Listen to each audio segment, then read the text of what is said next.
অনেকেই এটাই জানে না যে ফ্রিল্যান্সিং কি, what is freelancing. So freelancing মূলত এমন একটি পেশা যেখানে আপনি স্বাধীনভাবে ইন্টারনেটের মাধ্যমে যে কোনো জায়গায় বসে আপনি কিন্তু কাজটি করতে পারছেন। এটি মূলত চাকরির মতোই, কিন্তু এর ভিন্নতা হচ্ছে যে এখানে আপনার নির্দিষ্ট কোনো অফিস টাইম নেই।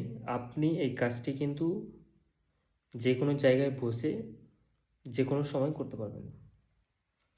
ধরেন আপনার কাজ করতে ইচ্ছা করছে না, আপনি কাজটি করছেন না, যখন আবার ইচ্ছা করছে তখনই কিন্তু আপনি কাজটি করছেন। এবং আপনার এখানে কিন্তু কোনো এমপ্লয়ার নেই। আপনি যখন যে বায়ারের সাথে কাজ করবেন তখন কিন্তু সেই বায়ারই আপনার এমপ্লয়ার। এবং এখানে আরও একটি বিষয়, যেহেতু আপনি এখানে যে কোনো জায়গা থেকে এবং যে কোনো দেশের ক্লায়েন্টের সাথে কাজ করার সুযোগ পাচ্ছেন, সেক্ষেত্রে কিন্তু আপনি লোকালি যে কোনো সরকারি অথবা বেসরকারি চাকরির চাইতে সহজেই 2 থেকে 3 গুণ বেশি অর্থ উপার্জন করতে পারবেন। কিন্তু সেক্ষেত্রে আপনার দরকার নির্দিষ্ট একটি ভালো স্কিল অর্জন করা।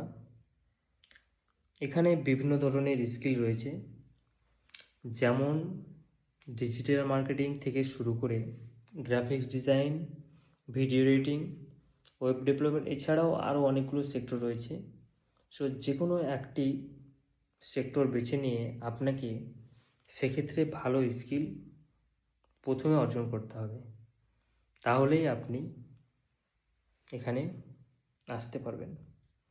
সো আপনি যদি ফ্রিল্যান্সিংয়ে ইন্টারেস্ট হয়ে থাকেন, তাহলে আপনার প্রথমে যেটা উচিত হবে যে কোনো একটি স্কিল নির্বাচন করা, তারপর সেই স্কিলটি ভালোভাবে শেখা। সো এই ছিল বিষয়। আশা করি আপনাদের বিষয়টা ক্লিয়ার, এবং এরপরেও যদি আপনাদের কোশ্চেন থাকে আপনারা অবশ্যই জানান, আমি সেটি রিপ্লাই দেওয়ার চেষ্টা করব।